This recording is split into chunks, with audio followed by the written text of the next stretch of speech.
Good morning. I am Rebecca Edwards. I am one of the co-founders of Braid Mission, which is a ministry of the Diocese of California. I am also a seminary friend of Nick's. Fun fact, I was at Nick's ordination to the priesthood in Arizona just a few years ago. At that time, I lived in San Diego. He lived in Arizona. Now we're both in the Bay Area. What a delight.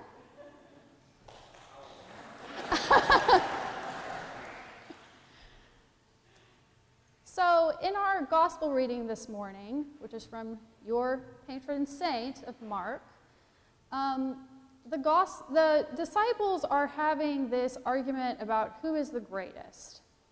And we don't really know how they're defining greatest. I mean, we get the sense that it's somewhat petty, probably. But the disciples have been with Jesus since the beginning. Mark is the most concise of the Gospels, and there is no wind-up with Jesus' birth or childhood. We just jump right in with adult Jesus who is starting his ministry. And by the end of the first chapter of Mark, he has started calling disciples. He grabs Simon and Andrew off of their boat. He grabs James and John, and they're on their way. And also, right from the beginning, there are crowds following Jesus everywhere. He goes viral almost immediately. And there are, just all throughout Mark, he's just fighting off crowds. He can never get a moment of peace and quiet. And so the disciples have been part of this, and that may be part of, that may be how they're defining the greatest, is who is the most useful to Jesus. Because they're doing a lot of crowd control. They're Jesus's bouncers in a lot of ways. There's a lot of logistics as they're moving place to place.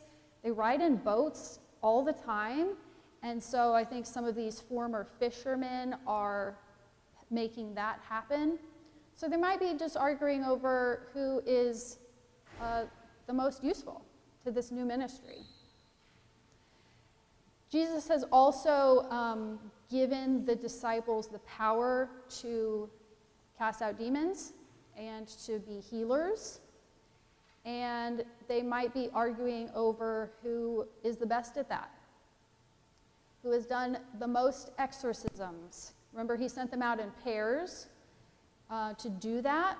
And we're not sure how long they were out, but then they came back and made a report. They had to report in on what they had done.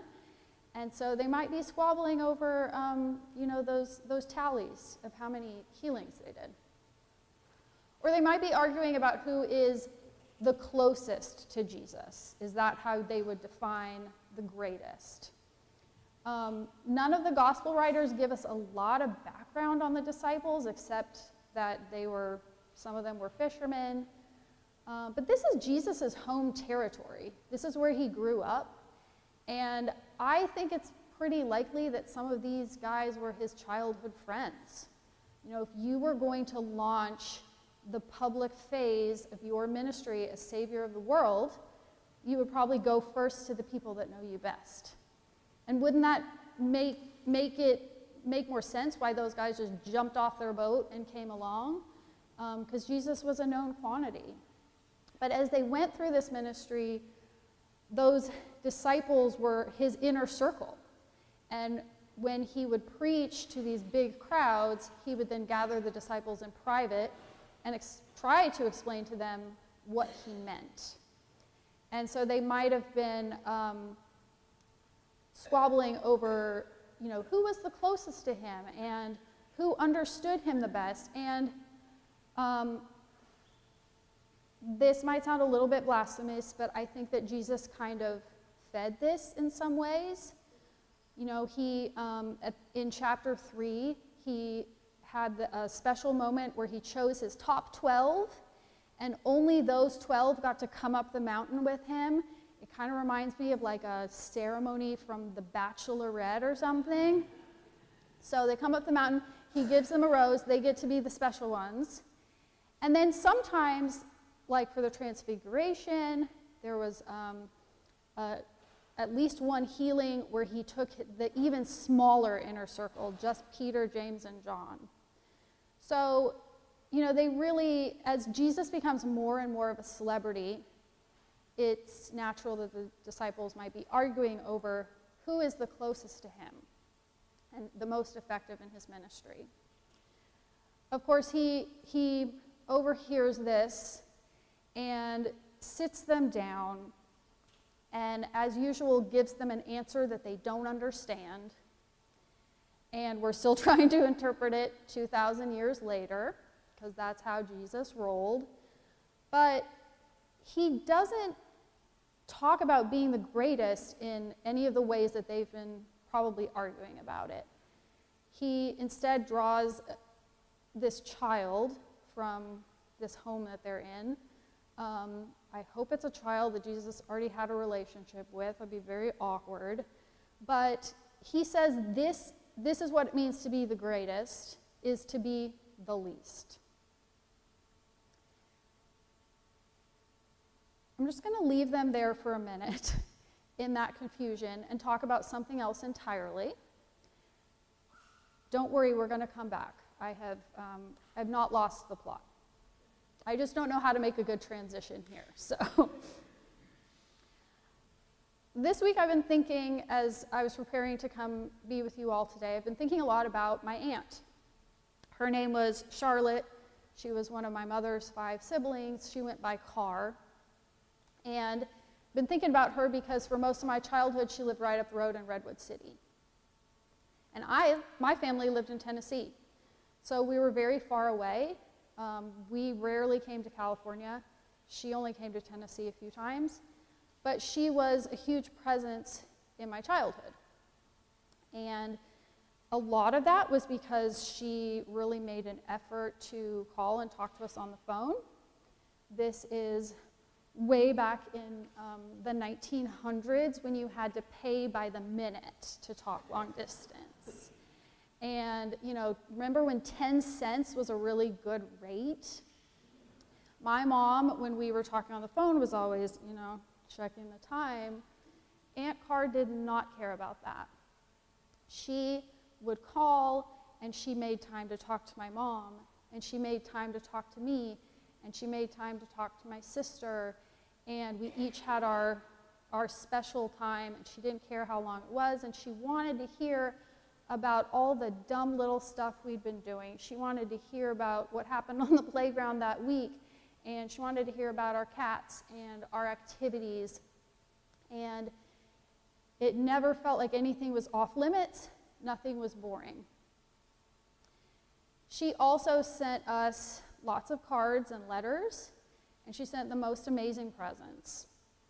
When I was in 4th grade, my birthday present was an actual gumball machine, like the real thing, with a glass globe and the metal base, and it was turquoise. How cool is that? I mean, imagine walking into 4th grade and telling people you just got a gumball machine. And it came with a big box of gumballs, like hundreds of them.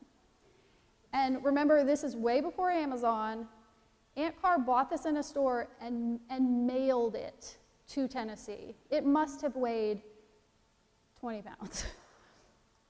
Likewise, she did that with a typewriter for me, an old manual typewriter. The next year, she knew I'd been making this little publication for our family called Marvel Magazine. It had a very small circulation, but it was handwritten. And so she thought I might really elevate it to the next level by having a typewriter, which I did. And I wrote a lot of stuff on that typewriter. And it really fostered my love of writing, which continues.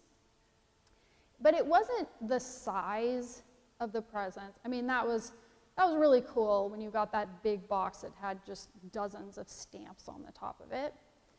But she sent a lot of little presents as well. Whenever it was my sister's birthday, there was a present for me in the box, and vice versa. And you never got the impression that the week before she said, oh, Reb's birthday is coming up. I need to run to Target and grab some presents. These were things that they weren't expensive, but they were quirky, and you knew that she had been thinking of you all year long whenever she went in a store. And when she saw something that seemed like me, she would get it, and she would have it on hand. So the first time I came to the Bay Area was not until I was in high school. We made a couple of trips to Southern California where my other aunt lived, and Carr would fly down to see us there. But we finally came on a trip here, and we did all of the Bay Area things. We went to the Monterey Bay Aquarium. We ate lamb chowder and a bread bowl. And the real highlight for me was going to the Stanford Shopping Center, which was like another dimension. I didn't know that shopping malls didn't have to have a roof and walls on them. And it was magical. The main reason we came at that time is because a year earlier, Carr had been diagnosed with cancer. And even though she was a physician, she was a psychiatrist, she had done kind of that classic doctor thing of ignoring her own physical health. And by the time they discovered this tumor growing in her abdomen, it was almost the size of a watermelon, and it was wrapping around her spine, and so she had a very intense surgery to remove that, to get a full hysterectomy, and of course lots of physical therapy and things going on, especially because of that spine stuff. And so it had been a long, almost a year of cancer treatments. And finally, by that spring in 1995, she was feeling better. And so all of her siblings came, and most of my cousins, to have that trip. And, you know, while Stanford Shopping Center was amazing, really it was about spending time with her and making those special memories. And we're so glad we did. Because 6 months later, she went in for a checkup. They ran a blood panel and discovered that the cancer had turned into lymphoma. They checked her into the hospital and gave her 3 to 5 days to live. So my family and I were on a plane the next morning. We got to her bedside at the hospital here in Palo Alto. And she waited until all of her siblings and all of her nieces and nephews and her best friend had gotten there. She said goodbyes to all of them. Then she slipped into a coma, and she died the next day.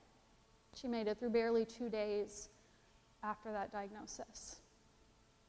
So that was my second trip to the Bay Area, which was far less magical, but very important. It was the first time I had experienced true grief and loss, and I was only 17 at the time. So I've been thinking about her a lot this week. I've also been thinking about aging because Monday was my birthday. And so I had all of the normal thoughts you have when you have come around the sun another time, and especially when you've landed pretty squarely in middle age, as I have done now. Just wondering, when do you know that it's time to get bifocals? And exactly how many wrinkle creams are enough to have in the medicine cabinet.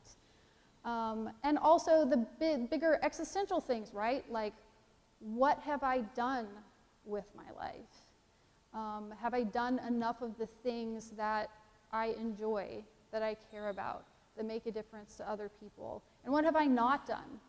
What's on the bucket list still?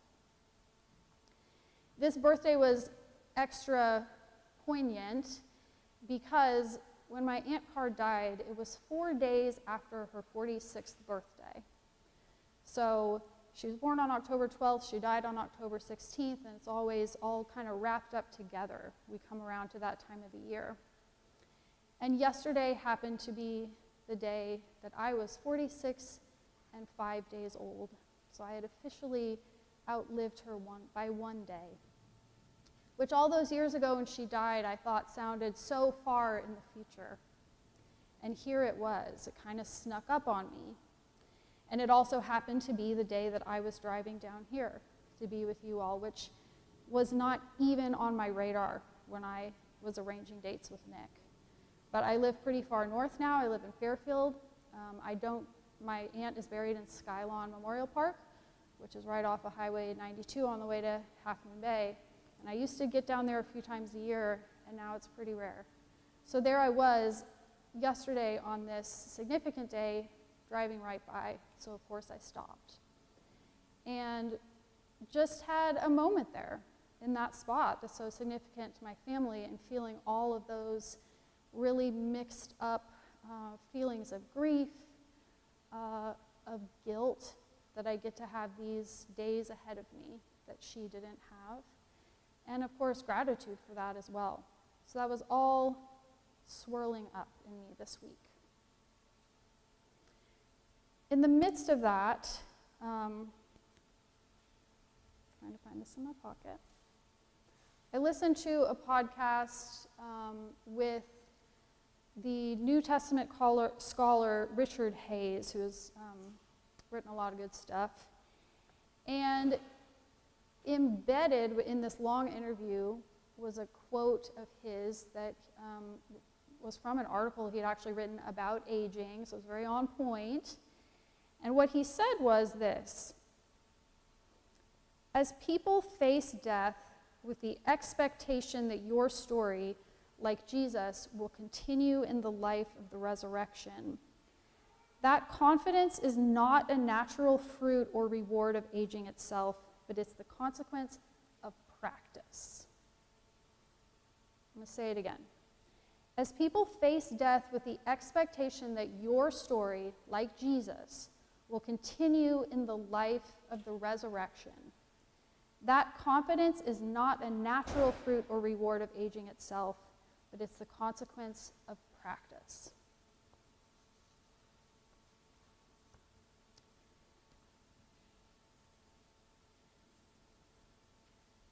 I want to get us back to that gospel scene where these disciples have been arguing about what does it mean to be great. And Jesus is giving them another way. And of course, drawing this child into their midst is about humility. It's about service.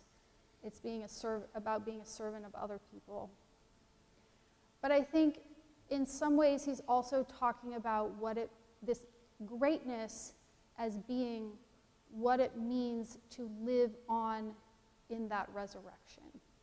Remember that this scene is taking place right at the beginning. Jesus is talking to the disciples about his own death. He's facing his own death. He's speaking about it openly. He's telling them this is going to happen. And then after that, I'll be resurrected. This is a lot for them, as well it should be. They have no idea how to take in this information.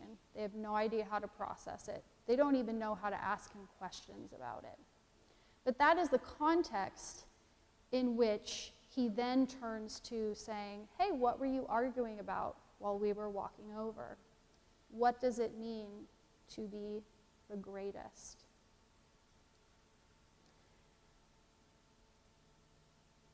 And of course, I thought about my aunt, because I think of her often. And I believe the words that we say in the creed together week after week. I believe in the resurrection of the dead. I believe that my aunt's body is whole and sound once again, that it is free of that cancer. And I also believe in that last line of the creed, we believe in the resurrection of the dead and the life of the world to come. And I know that that refers to the great beyond, where I hope we will all be reunited one day. I believe we will be. But I think that also refers to the life of this world as well, and how that continues on in the life of the resurrection. And I think part of what Jesus was saying to those disciples is, if you want greatness in that sense, you have to invest in other people, and especially young people in the next generation. Because when we do that, that is how we will truly invest in this world and the world to come. On my aunt's grave, there is her name, the dates of the years she was born and died, and then the only words that her siblings chose to put on that stone say, "A life triumphant." And she was. I mean, that was the greatness. She's been gone for almost 30 years, and I think of her all the time because of what she invested in me and in everyone else that she loved and cared for.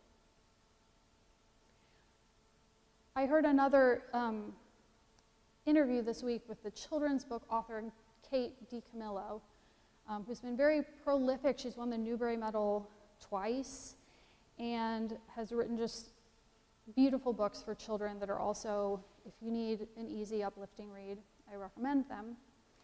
And when she wrote one of her most popular books, it was more than 20 years ago, The Tale of Despero.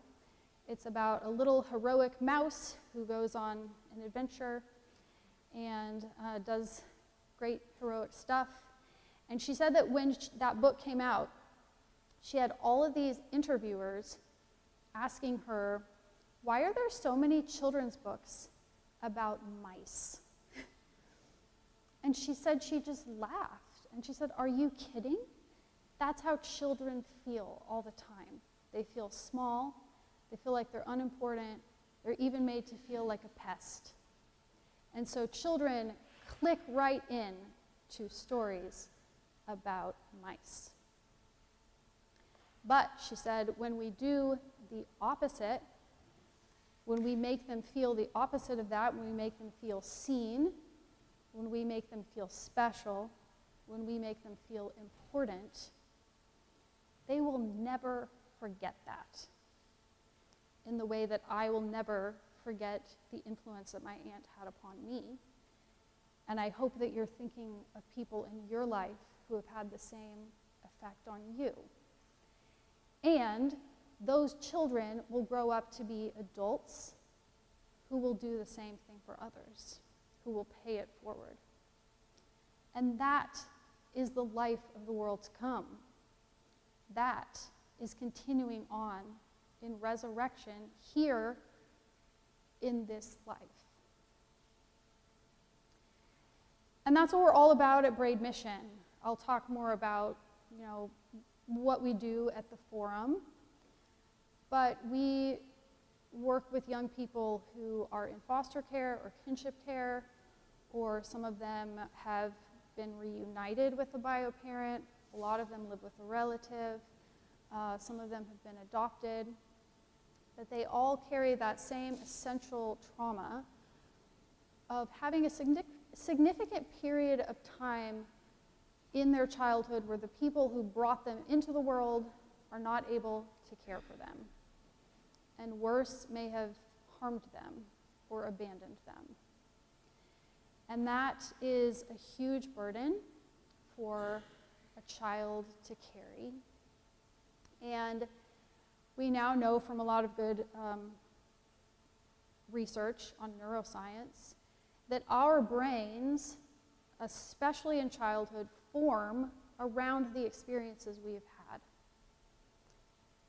If a child's experience is that adults hurt them or abandon them or don't show up when they say they will, then those neural pathways are wired that way, that's what we expect out of life. The good news is that our brains are amazing and that can change. And it doesn't happen overnight, but when a child starts to have a different kind of relationship, a different quality of relationship, when there are adults who show up when they say they will, who are kind and caring, who make them feel seen, make them feel special, make them feel important, make them feel like the center of attention, then gradually the brain starts to be wired that way. And it can change. And so that trauma that occurred in relationship can be healed in relationship, slowly over time. And it happens with wonderful foster parents. And it happens with our volunteers.